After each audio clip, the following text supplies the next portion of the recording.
Hi there, this is Chris Cartea. Do you know what today is? Do you know what today is? Guess what day it is today? It's Prime Day! Yay! That's right. So, go to Amazon and go get primed. Yeah, see what's on Prime. Yeah. So today, other than that wonderful, great news, I wanted to talk about different types of snipers. That's right. Different types of snipers and the different tactics they use. And no, it is not just one type of player, but I wanted to go over several different types of sniping strategies that are used. And you've seen quite a few different ones. And I think that, you know, everybody in general just thinks, oh, well, it's somebody long range with a really powerful blaster. No, not in every instance, no. Not in every instance at all, as a matter of fact. There are several ways to play snipers, and I wanted to discuss them today. So, let's begin. So, the first way to be a Nerf sniper, I think, is probably the first way that everybody tries to be a Nerf sniper, and that is what I call a high-angle sniper. Now, high-angle sniper will take a modded stock blaster like this one right here, maybe put a barrel attachment on the front, and you'll use something like a Winchester type sight, like this one.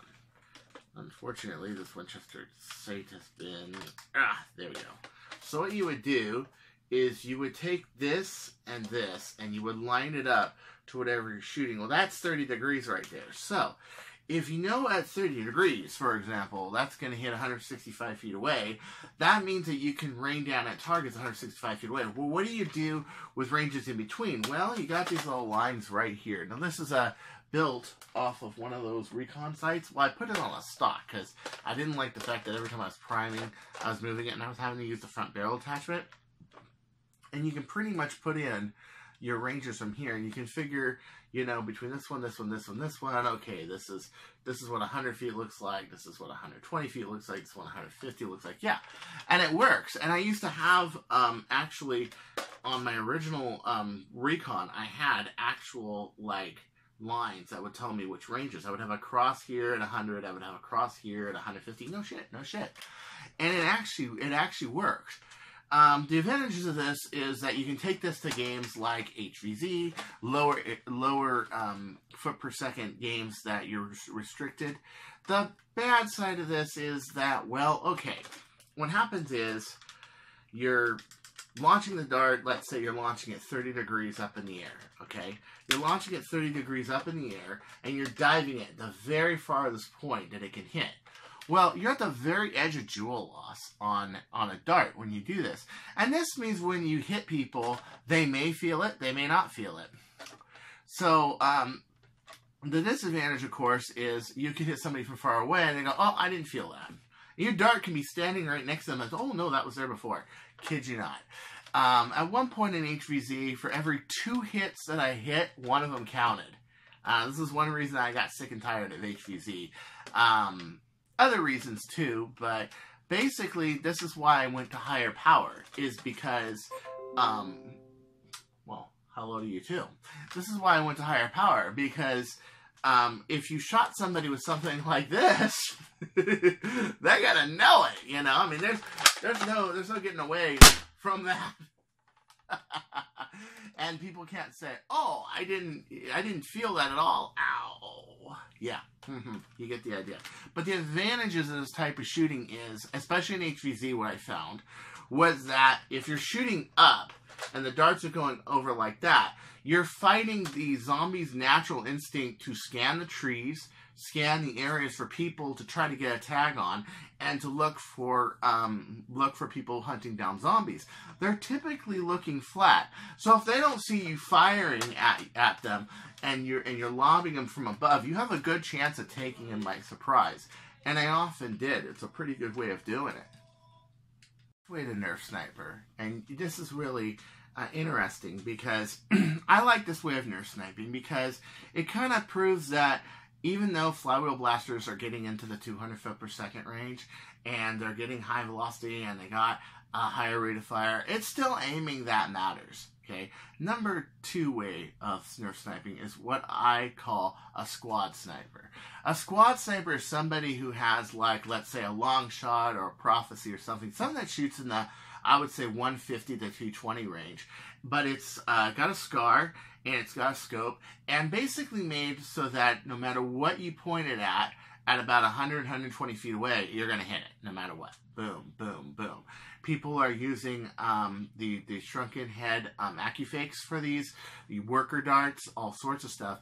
And you see some really good, some really good hit to be killed ratios, which are really outrageous. Bradley Phillips has done a video on this, 100 foot per second, 180 foot per second limit, and he got a 3-to-1 kill to be killed ratio in a respawn game. Not bad, not bad. And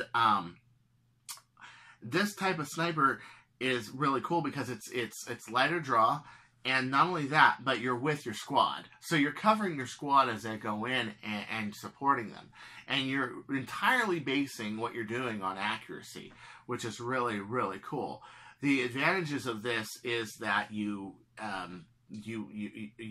taking advantage of the more accurate blasters. The disadvantage of this is, well, okay, you don't have a longer range blaster. You don't have something that can shoot far away. You have something that can still shoot up close. You can arch it, of course, but, you know, let's say you're under a tree line or in a corridor, okay, that's a bit impossible. But to shoot this way is really a lot better than spray and pray. I remember one game I was playing at One North in Singapore, and I was playing against a guy. I had an encounter with this guy who had 2 auto strifes with 2 22-round worker magazines, and they were full. And this guy, I ran around a corner, and he literally, from 30 feet away, he unloaded on me. But he didn't hit anything. Not a thing, and I'm talking darts. Just not a thing, and I couldn't believe it. I couldn't believe it. So I pulled out my Troublemaker Triad and just blasted him. You're out. So, yeah, accuracy still matters. It really does. Also, the nicer thing about this is that you have a higher rate of fire than my next category I'm going to bring up, because you're using a spring that's 8 kilograms, 10 kilograms, maybe 14 kilograms, and you have a higher rate of fire available for your magazine-fed blaster, as where if you go in the next category, that's a little more difficult. No, I'll tell you why. Even with a mag-fed long shot, that's difficult, and I'll tell you why. Time for the kind of sniper that I play, personally. And that kind of sniper is called wide area sniper. Now, what is wide area sniper? Wide area sniper is a sniper who covers a large field of theater at any one time. And it plays very differently than a squad sniper, where a squad sniper will stand with a squad and you'll have, like, maybe some guys with flywheels that are escorting you, or maybe you are just fighting in the shit with everybody. Wide area sniper will actually land on his own, and he will try to hit perpendicular to the other team and try to put about 200 feet of space between them. Now, the range of a wide area sniper is anywhere between 170 feet and 200 plus feet. I like to break down my ranges of what I call in range when I play. I call close range anything within 50 feet. I call mid-range about 50 to 120. I call long range anything, medium long range, anything is between 120 and about 150. I call long range anything that's 150 to 200, and I call extended long range 200 plus, typically 230, 240 at the moment. Okay. The nice thing about sniping in mid-range, which is usually mid-range or long mid, which is usually what a squad sniper will shoot, is that your dart doesn't have a lot of distance to travel, where it's going to distort the path, the heat from the ground is going to distort it, the wind's going to distort it. Pretty much you look through the scope and what you see is what you get. With a wide area sniper, that is not the case. You are shooting 170, 200 feet, 230 feet. your dart's going to be a little wild at that range. And even though you got a really nice, blaster, you got something that has good velocity and good accuracy, and you really work on it, it ain't your daddy's 30-06. It is not going to, like, okay, I can up it like a degree or two and I can hit somebody 500 yards away. No. Nerf is really, really difficult at long range. As a matter of fact, if you're playing wide area sniper, you are exploiting about as far as you can hit anybody. And that means that your blasters, for example, are going to be the top tier blasters. I'm sure if I were to buy this, it'd be like $500, okay? If you were to take an LSK4B, and you were to commission that, well, okay, that'd be about $350, $400 probably. If you were to take, let's say, an LPA or an HPA blaster, yeah, you're looking at some money, okay? So the problem with this is, one, you're usually playing in the very top tier of pay grade of blaster. That's number one.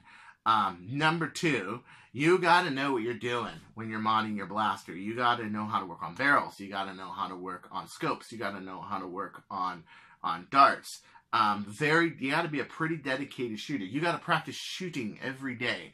I practice every single day shooting at targets. I take it outside all the time. I fire it. I see what the trajectory of the dart does. Not just where it hits, but how the dart flies. And you really got to be up on your game to be a wide area sniper. It takes a lot of devotion, okay? Your other thing is what you're doing is you're putting a cushion between you and the other player. Let's say the guy, the guy you're shooting against, he's got an Alpha Kit 14K and he's running a Zeus, okay? He's got about 160 feet of flat range. You got 230, 240 feet of flat range. You got a whole 70, 80 feet of area that he can't even hit you. Okay, and he could try to arch it, sure, but that you're just going to see him arch it and you'll dodge it. And if you're a good sniper, you know that tactic too, because I just talked about the first one, which was the first kind of sniper I ever was. Okay, but the deal is that a blaster that's made to shoot that far may not be the best for close range. For example, one, if you hit somebody, it's going to hurt like hell, and two, it's harder to prime. It's harder to put a return on it. No matter what, you're going to get a higher rate of fire out of 10 kilograms or 12 kilograms or 14 kilograms, okay, than you're going to get out of an 18.5 or 26 kilograms or 32 kilograms. Yes, your dart will go smoking far, but to reprime it, you still takes a lot of time and effort to do.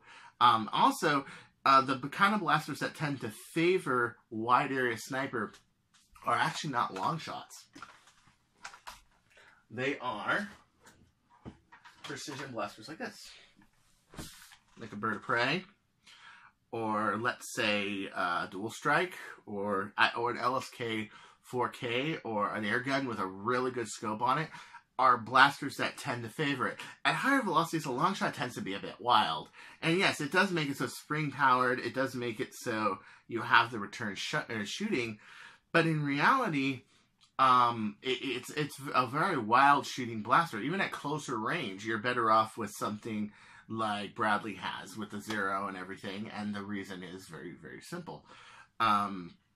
It's going to be more stable at those ranges and velocities. Sure, it's not going to be able to grand slam and hit a home run, but you will be able to reliably hit people from closer away.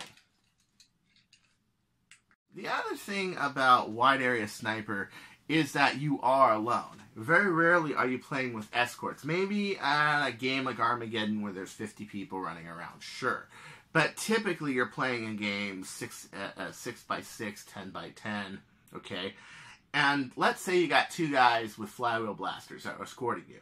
And you are perpendicular to your squad and their squad, and you can hit them from 240 feet away if you just arch it about a degree. That way you're hitting their chest and not their feet when you hit them.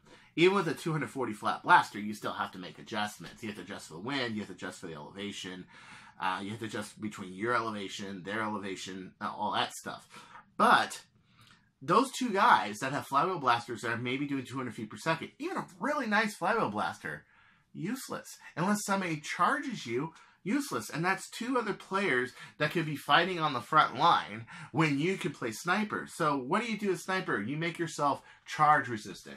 You get yourself nice backup blasters, custom ones like this, or really good red on a holster, or a really nice Chronos, or a Strife, or something that when the people that charge you, you have something to defend yourself against. And put in mind that you better have something that can match what they're shooting at you. So this is why I play with a blaster that shoots about 170 feet per second and it's on a holster.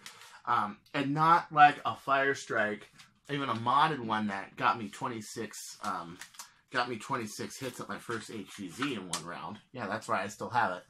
My very first modded Fire Strike is because even if you do have a backup, you need something that matches who you're against. And if you use resources from your team to defend yourself, then you're pretty much outmoding the whole point of a sniper. So this means that when you're out there, your best way to be is alone. And that means people will charge you, yes. And there's a bad part of that, and that is that if you're really hanging, you are the lone wolf. You're there all alone. You're like the guy in the U-2 spy plane and the Cuba's firing missiles at you. Nothing you can do. Nowhere you can run. Nowhere you can hide. All you can do is outmaneuver them. Okay? In this case, all you can do is outshoot them and get lucky at some guy with an 18 round per second rapid strike is not going to beat a guy with a pistol. You know, even a mag-fed pistol, you're still a little bit at a disadvantage because you are hoping that the accuracy of your pistol is better than his rate of fire. But as we've seen with the squad sniper, it's very possible. And if you ever see Bradley Phillips' vids, you can see that this higher accuracy rig actually does outweigh all these flywheel blasters. And it also means another thing, that if your whole team gets mowed down, you'll usually be the last one alive, and everybody will be coming for you. Now, there have been a couple times when I was outnumbered like 6-1, 7-1, and I just said, put up my gun and said, I surrender. I know, I can't beat this. I'll take the loss. It's cool. You know? But also, another advantage is you're out there taunting them. You're out there taunting them for a reason. Your rounds are hitting. And they can't hit you, and you can enjoy hit to be hit ratios as high as 8-1, 10-1, 12-1. One time I got 14 zip, and one time I got a 15-1. I got a story to tell you, a really funny one. One time in Southern California, we were playing a kind of a tag CTF, where basically you would have a flag that would be red and blue, and your team would go in and change it, and whoever had the longest possession would win, okay? It was right in the middle of the whole place, okay? And the last game was a bit of a stalemate because we had respawns, and nobody went for the flag, and everybody just kind of shot each other. Well, this time, we had a time limit, and we decided, okay, we're going to put like a 15-minute time limit on this game. Okay, so I had a bird of prey. At the time, it was a Type L. And basically, what happened was I took the outer perimeter, okay, and I was shooting at the other team, and I hit about 5 people. Well, then when I finally took one of them out at that point, and they still had 10 people, they still had 9 people, a guy rushed me. Okay, it was one of the ones that I had hit already, and then this guy got hit by another guy, so he had he had 2 hits, he had 1 hit left, and he rushed me, and all I had was the bird of prey. Well, I got a lucky shot and nailed him right in the side, right on the waist, okay? And so he was out of the game, and they were down yet another player. So we were about 10-12 minutes in, and about 30 seconds after I took that guy down, 3 of them tried to rush me. Now, what did I do? I could have nailed one of them. One of them had 1 hit left. I could have nailed him right off the bat. But I decided instead, no. I'm going to run for it. I'm going to be the hardest it is to get, because they just went down 2 people. They send another 3 people. That means my team's got like 9 or 10 people left. So I think they have like 8 people, and that would be like 8 against 5. And I knew what I was doing, so I just booked it as far as I could, as far, you know, until I hit the out of bounds. And I finally got hit, and it was 15 seconds respawn. So they stood around, hit me again 15 seconds later, stood around, hit me again 5 seconds later. Well, by that time, a whole minute had gone by, and my team ran in, took the flag, flipped it over, defended the flag, and the time was up. We actually won. Even though I got put out of the game, we actually won. And this is kind of what a sniper does, is you're covering your team. You're shooting really far away. You're denying them areas and you're boxing them in. But the other thing is that someone's going to charge you, and if it's more than one person, you can really disadvantage your team. Just like if there's more than one person guarding you, or a person guarding you, and they're just guarding you and not the team, that removes resources from your team. Well, if they send more than one person to charge you, same thing.